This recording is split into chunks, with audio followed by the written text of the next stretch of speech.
What's up, heavenly creatures? My name is Michael, and welcome to my first episode on Scrubs and Scriptures. If you don't know me, this has been in the makings for such a long time, and I'm so glad I'm able to get the ball rolling. I've been incredibly busy with classes, clinic, exams, so on and so forth, but honestly speaking, I felt the Holy Spirit in me urging me to just upload a video today.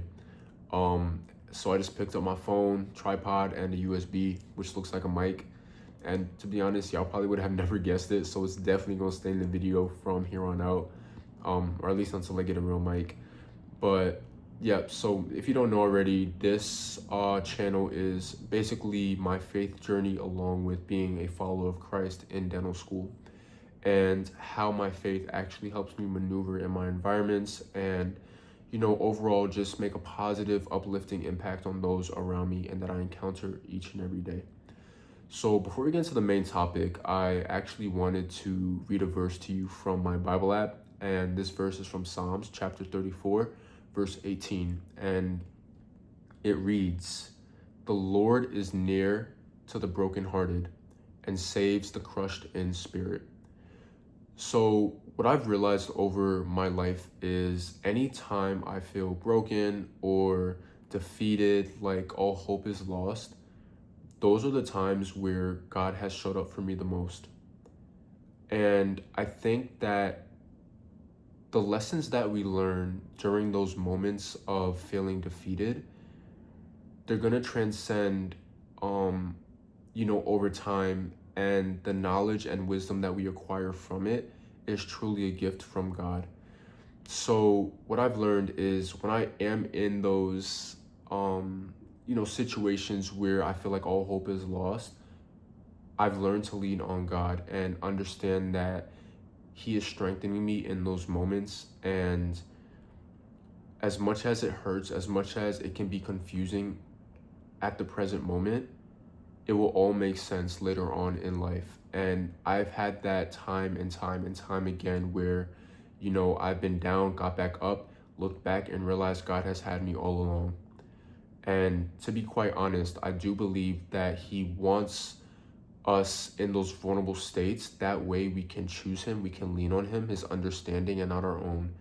And at the end, we'll glorify Him with the knowledge and the wisdom that we acquire. And honestly speaking, this is like the perfect segue to today's topic, and that would be none other than the book of Genesis, chapter 1. And if you don't know, Genesis is the very first book in the Old Testament. So the very first book of the Bible. And in particular, I wanted to focus on verses 1 through 3 in the Old Testament of book of Genesis. And it reads, "In the beginning, God created the heavens and the earth. Now the earth was formless and empty. Darkness was over the surface of the deep, and the Spirit of God was hovering over the waters. And God said, 'Let there be light,' and there was light." So at first glimpse, it can seem as if, it's practically setting the framework for what's to come in the rest of the Bible readings. However, it's so much more. Just in these 3 verses, the very first verses, there's so much knowledge and wisdom to be learned and attained. So let's start with verse number 1. It says, "In the beginning, God created the heavens and the earth." What this tells me is God is an intentional God. He is the creator of all things. He created the heavens and the earth. And in doing so, we are created in God's image. So if God is able to create the heavens and the earth, you yourself should be able to also be a creator in this lifetime. Now, I'm not saying you're going to create the heavens and the earth. Only God can. But in your own life, respectively, you can create something that is unique to you. Those ideas that are in your head, for instance, those plans that you may have, you can carry that out and you can bring it to fruition on this earth in this lifetime.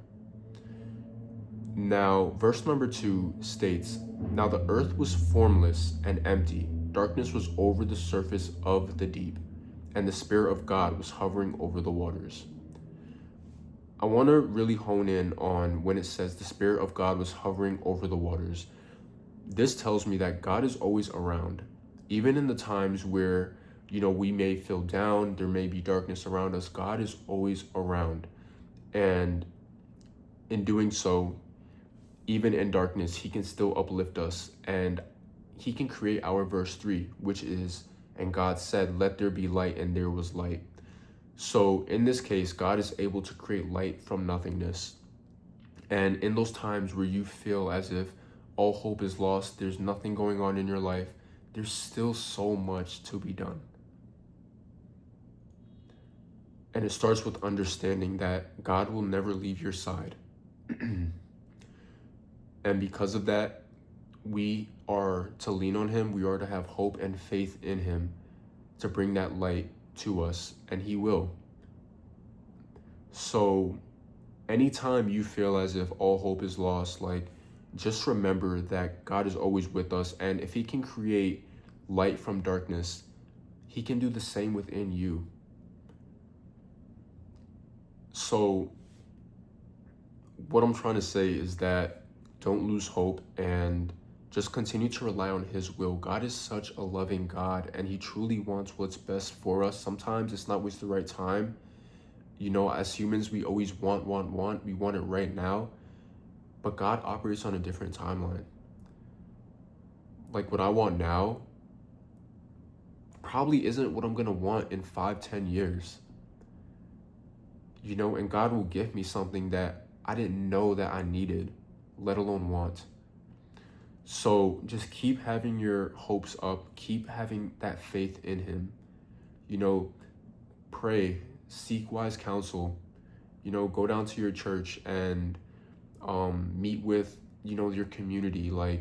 Really get to know him and understand that at the end of the day, he just wants what's best for us. We are his children, and he is our father, just like how a father will discipline their child, or he may not give the child what they want at that right moment to teach him a lesson. God is the same way. So I guess to wrap this video up, and I know it's a little bit shaky, but like I said, we're just trying to get the video out for the first time. Yeah, hope is never over. Don't ever count yourself out. Those ideas that you have, the life that you want to live, it's all possible because we are made in God's image. So create that life for yourself. All the while pray that it is a part of God's will. And just keep living the good life. Keep bearing fruit and be a light in others' world as well. I think by being kind to others, being gentle, patient, so on and so forth, to be a bearer of fruit. And if you don't know what that is, I highly suggest that you dig a little bit deeper into it. Be light to others, and you'll actively be living out verse 3, let there be light. And there's so many other ways to be light in others' lives. And it comes from inside. So that's our first video for today, y'all. I really hope you enjoyed it. I know over time, there'll definitely be some changes, and the formatting will be different, but I just had to get this out. And it's not meant to be perfect. I just really wanted to follow that gut feeling, that intuition, that pull. And that's what I'm doing. So I hope you enjoyed my video, and you could subscribe, comment if you would like. And I'll see y'all on the next video. Later.